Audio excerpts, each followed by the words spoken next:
Posso comentar com o Thiago uma experiência que eu tive com Hamlet? Por favor. Claro. Thiago, olha que conjunção feliz. Num curto espaço de tempo, por pura casualidade, eu assisti na seguinte ordem. Eu assisti em São Paulo o Hamlet com Wagner Moura. Depois eu estava em Londres e havia um Hamlet com Jude Law. Num teatro, no Old Vic, um teatro pequenininho. O único ingresso que sobrava era o mais caro de todos. Eu falei, eu vou comprar. Fiquei em frente ao Jude Law. Fiquei uma semana em Londres, como com um modesto salário de professor, sem almoçar, comendo só sanduíche para poder pagar o ingresso. E voltando para o Brasil, eu estava em São Paulo e assisti você no Tuca. E, Thiago, foi uma experiência incrível. Porque, olha, grandes artistas não se comparam, se admiram, como você falou muito bem em relação ao Wagner Moura. Mas no Wagner Moura, no Hamlet do Jude Law, é muito clara a linhagem do Laurence Olivier. Porque, não sei se você assistiu esse Hamlet com o Jude Law, ele começava... Eu fiz exatamente o mesmo circuito que você. Eu tinha assistido Wagner, tinha assistido Law, e por acaso depois eu fiz. Olha, você lembra que o Jude Law é bem Laurence Olivier, ele começa a peça acocorado no centro do palco, mais ou menos na posição do pensador do Rodin, o que transmite aquela ideia do Hamlet fundamentalmente como alguém que não podia decidir o que fazer, que é como o Laurence Olivier começa a sua adaptação, a Man Who Could Not Make Up His Mind. E, mas, de novo, não vou comparar, admira todos. O Wagner Moura estava um pouco nessa linha, e o Hamlet do Wagner Moura não tinha uma característica que eu acho que no seu era muito destacado. Eu fiquei encantado com a concepção sua do Ron Daniels, realmente encantado no Tuca. É que o seu Hamlet, Thiago, se eu não estiver equivocado, de fato era um homem de 30 anos. Isto é, há uma tendência, quando as pessoas fazem o Hamlet, a valorizar demais um ponto da peça. E no Shakespeare você pode valorizar vários ângulos. Você pode escolher várias formas de interpretar. Não tem uma única forma. Mas há um ponto que eu acho que é bem importante, que nem sempre se destaca na peça, é que quando o Hamlet recebe a notícia de que o pai morreu em Wittenberg, na Alemanha, ele se olha no espelho e pensa, agora sou o rei. Porque o pai morreu, ele é o sucessor.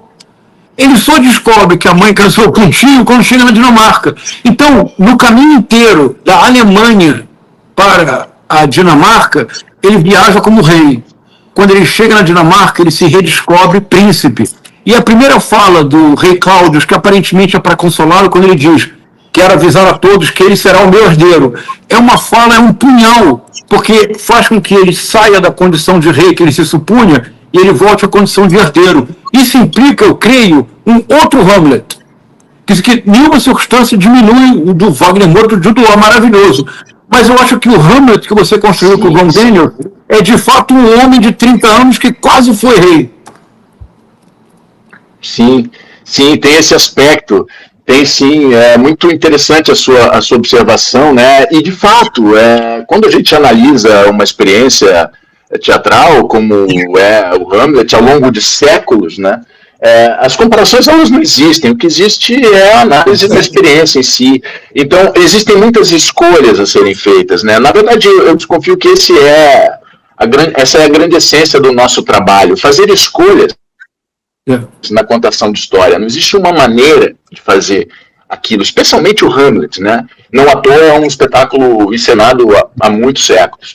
Mas a ideia de que aquele jovem está em carne viva com a antítese à expectativa, né, natural e hereditária. Então ele descobre um luto, uma traição e a vergonha pela posição da mãe, a discussão com o feminino, que a gente tem ali inserido também. Mas, acima de tudo, é um jovem em febres intelectuais, em febres existenciais, em febres a respeito de sua própria existência e tudo mais. Então, essa naturalidade em trazer um homem de 30 anos para fazer aquilo, eu acho que isso passou um pouco pela gente, sim. Mas, acima de tudo, a fé que a gente tem no dínamo de contação de história que é a peça, né? Eu tenho, professor, eu não sei, mas eu tenho a impressão que o Hamlet não acaba em nós. Eu tenho saudades físicas da peça. Eu acordo de madrugada para ler o texto, leio um pouquinho, leio lá o monólogo, volto e durmo. Porque aquilo é um eco humano que nos acompanha por muito tempo, eu imagino. Então, hoje eu tenho até o exercício do monólogo que a gente fez, que surge durante a pandemia, que é o Quem Está Aí. Aliás, Xará, estou indo a Porto Alegre, terça-feira, me apresento no Porto Verão Alegre, com Quem Está Aí, que é esse exercício a respeito dos monólogos do Shakespeare. Faço 3 e 4 de fevereiro no Porto Verão Alegre, aí na capital. Mas só para pegar esse gancho. Agora, eu ainda tenho como parte do meu dia a dia o exercício do pensamento shakespeariano, mas realmente é uma coisa que toca a gente, que alcança e que nos constitui a partir disso, né? Eu tenho uma experiência com Roberto Magnani, um ator muito querido que já faleceu, e nós trabalhamos juntos. Ele foi assistir a última apresentação do meu Hamlet aqui no Rio de Janeiro, e eu perguntei para ele, falei, pô, Magnani, e agora? Ele estava muito envolvido com o espetáculo que tinha assistido, e ele falou, eu falei, poxa, Magnani, e agora? Como é que eu faço? Depois daqui, para onde eu vou? Aí ele virou para mim, pegou na minha mão, olhou nos meus olhos e disse, olha, fica tranquilo, a partir disso, tudo vira Shakespeare. Muito bom, né? Não, isso é uma dimensão tão... Antes de entrar, eu estava escutando você comentar, Thiago, do mundo contemporâneo e do espanto diante de uma figura como Trump. E nós poderíamos dizer Bolsonaro, Javier Milei, o espanto, porque essas figuras chegam ao poder hoje explicitando exatamente o que desejam fazer. Uma coisa que nós não podemos dizer é que nós fomos surpreendidos pelo Bolsonaro no Brasil. Tudo que ele fez, ele anunciou. Nós não podemos dizer que nós fomos surpreendidos pelo Donald Trump. O desejo claro dele de se tornar um tirano. Ele anunciou, não é verdade? Thiago, sabe qual é a intuição que eu tenho? É que nós hoje vivemos a era de Ricardo III.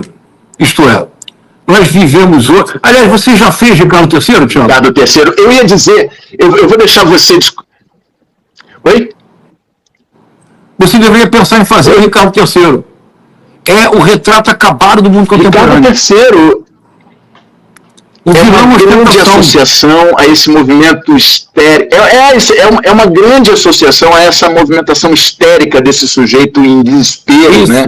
Mas você sabe que eu ia fazer uma provocação a você, professor?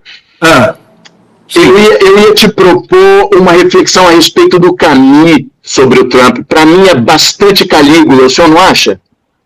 Que interessante, totalmente. Muito bom, muito bom. Eu não vi o seu Calígula, Thiago. Tem gravado?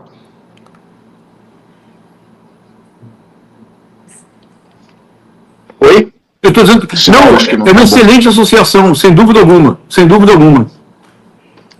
É muito interessante olhar esse sujeito laranja, desesperado, e trazer um pouco da memória do Calígula, que é uma peça espetacular. Para quem não conhece, uma peça do Albert Camus. Eu fiz a montagem do Calígula antes do nosso Hamlet. Na verdade, é curioso pensar nisso, mas eu sempre acho que o meu Hamlet tinha muito de Camus, tinha muito do Calígula.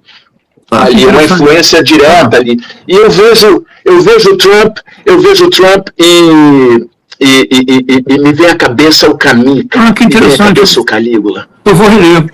É que para mim, Thiago, é muito marcado o Ricardo III, porque o Ricardo III, no teatro elisabetano, mas também no teatro shakespeariano, é uma novidade muito complexa.